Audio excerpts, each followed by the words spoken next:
ওর কথা রেখেছে মহারাজ। ও ফিরে এসেছে। ও কাউকে ছাড়বে না। ওর প্রতিশোধ নিয়েই ছাড়বে রাজ্যের বিপদ মহারাজ।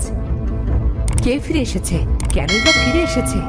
আর তার ফিরে আসার সাথে পরিণীতার অসুস্থ হওয়ার কি সম্পর্ক? আমাকে দয়া করে বুঝিয়ে বলুন। আমি কতদিন পর প্রাসাদে এলাম। রাজগুরু আমাকে শর্ত দিয়েছিল আমি যেন কখনো প্রাসাদে পা না রাখি, কিন্তু আমাকে কেউ প্রাসাদের সাথে নিয়ে এলে যে আমার কোনো দোষ নেই।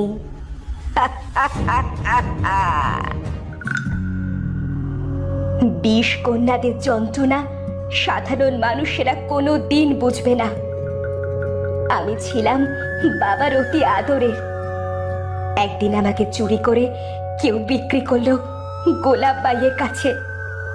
সেখানেই বাই আমাকে একটু একটু করে বিষ দিয়ে তৈরি করলো বিষ কন্যা। এই বিষ কন্যা হতে গিয়ে কত মেয়ের প্রাণ চলে গেল। রাজাকে আমি ভালোবাসলাম, আর রাজা আমার প্রাণ নিল। আমি রাজাকে ছাড়বো না। আমি শেষ করে দেব, সব শেষ করে দেব। কেউ বাঁচবে না। ধ্বংসের তাণ্ডব চালাবো আমি। আমি এসে গেছি।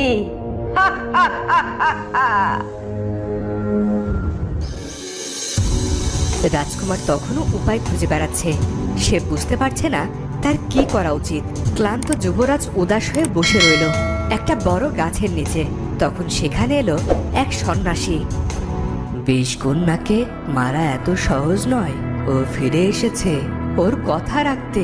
কেউ ওকে মারতে পারবে না, কেউ না। আপনি কি করে জানেন ওই বিষকন্যার কথা? আপনি কে? আমি কেউ না। আমি শুধু তোমার মনের কথা জানি। তুমি আর 2 রাত পরে আমাবস্যায় তোমার রাজ্য, তোমার পিতা, তোমার স্ত্রীকে হারাবে।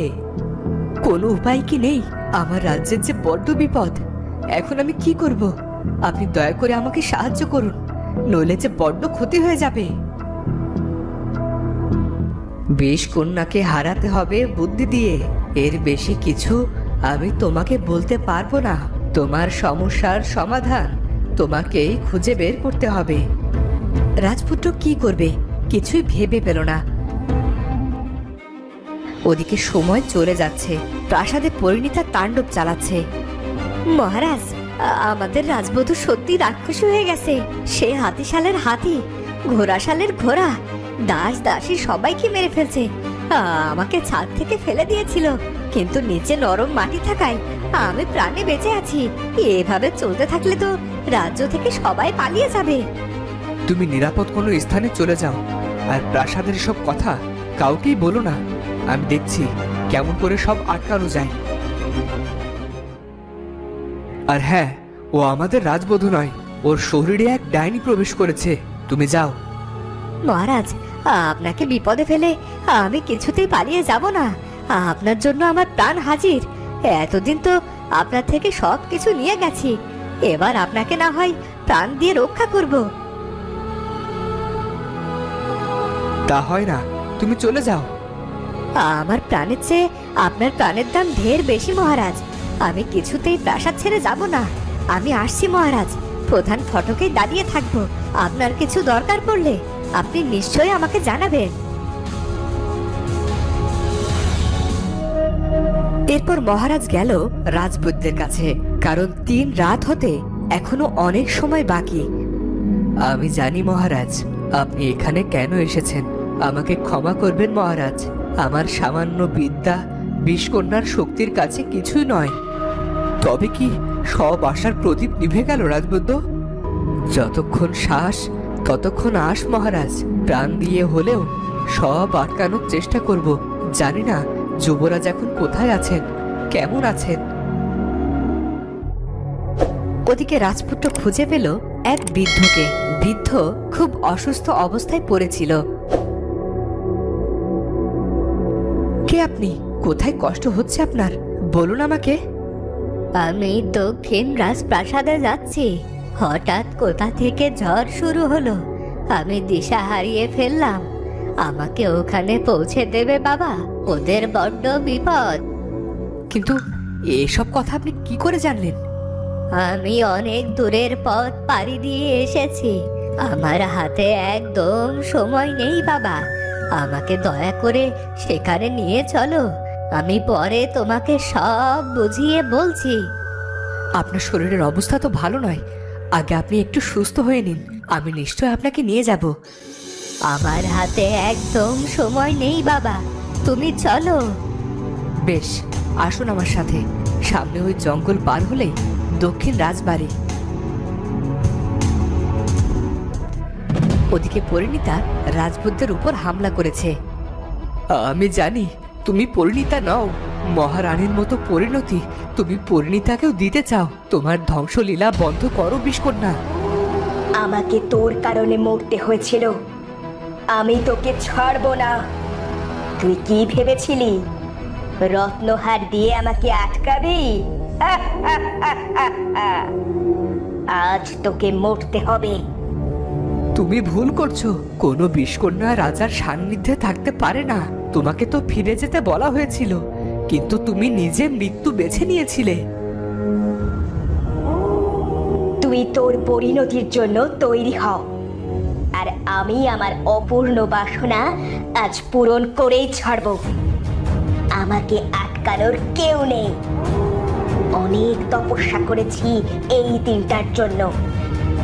আজ রাজবাড়িকে আমি মৃত্যুপরী বানিয়ে দেব। তুমি ফিরে যাও আর পরিণীতাকে ফিরিয়ে দাও। তুমি যা করছো তা পাপ, অন্যায়। আর আমার সাথে যা হয়েছিল সেটা কি খুব ভালো হয়েছিল?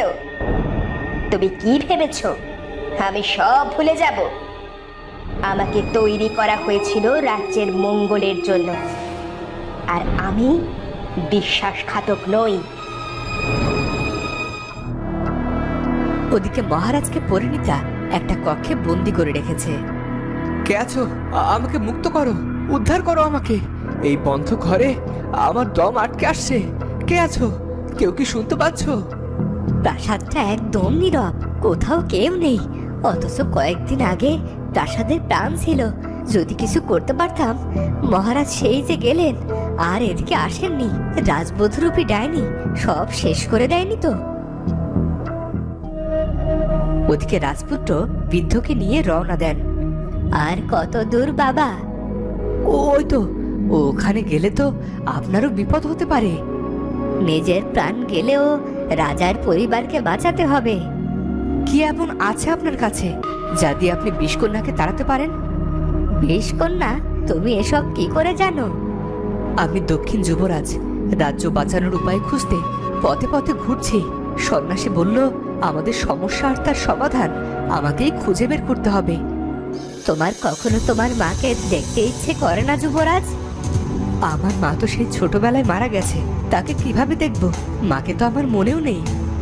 তোমার মা বেঁচে আছেন, আর তিনি বন্দী আছেন বিষকন্যার পাতাল রাজ্যে। যদি সেখান থেকে তুমি তোমার মাকে জীবিত উদ্ধার করতে পারো, তবে তোমার যুবরানী আর তোমার মা বিপদ মুক্ত হবে। বাকিটা আমি বুঝে নেব। আমি কিভাবে যাব পাতাল রাজ্যে? বৃদ্ধ তখন কিছু একটা ইশারা করতেই নিচে একটা গর্তের সৃষ্টি হয়। এটাই পাতাল রাজ্যের দরজা। আমি কে সেটা তোমার জানতে হবে না। তুমি দ্রুত যাও আর ফিরে এসো। তবে সাবধান, ওখানকার কোনো কিছুতে তুমি হাত দেবে না, তাহলে চিরদিনের মতো পাথর হয়ে যাবে আর পাতালেই বন্দি থাকবে। আমি কি তবে আমার মাকে উদ্ধার করে নিয়ে আসব? কিন্তু পরিণীতা, তার কি হবে? পাতাল রাজ্যের সবই পাথরে ঘেরা, সেখানে জীবিত কিছুই নেই। তুমি যদি জীবিত কোনো কিছু দেখতে পাও, তবে সেটা সাথে নিয়ে আসবে। মনে রেখো, সময় মাত্র 1 প্রহর। আমি এখানেই তোমার ফিরে আসার অপেক্ষা করছি। আপনি কি কোনো জাদুকর? আমি আপনাকে বিশ্বাস করতে পারছি না। আপনি কি জেনে বুঝে আমাকে বিপদে ফেলতে চাইছেন? না না যুবরাজ, আমি আমার পাপের প্রায়শ্চিত্ত করতে চাই শুধু। আপনার কথার অর্থ আমি বুঝতে পারলাম না। আপনি দয়া করে আর কোনো রহস্য রাখবেন না। অনুগ্রহ করে আমাকে সবটা বুঝিয়ে বলুন। আমি এক হতভাগ্য পিতা। কন্যা সন্তান জন্মেছিল বলে আমার অনেক আক্ষেপ ছিল। একদিন তাকে লুকিয়ে জঙ্গলে ছেড়ে আসলাম। পরে জেনেছিলাম গোলাপ বাই তাকে বিহারের রাজার কাছে চড়া দামে বিক্রি করেছে। আর সেখান থেকে জেনেছি তাকে দক্ষিণ রাজা শুলে চড়িয়েছিল। তারপর জানতে পারলাম আমার সেই মেয়েই কিনা বিষকন্যা রূপে ফিরে এসেছে প্রতিশোধের নেশায়। তাই তো আমি তার কাছে এসেছি। কোনো বাবা কেমন করে পারে তার সন্তানকে এভাবে অবহেলা করতে? কন্যা হলেও তো সে আপনারই সন্তান। আপনি মোটেও একজন ভালো পিতা নন। আমি তা জানি, তাই তো এতদিন ধরে পাপের বোঝা বইতে বইতে আজ বড্ড ক্লান্ত হয়ে গেছি। আর পারছি না বাবা, তুমি দ্রুত যাও, আর দেরি করো না।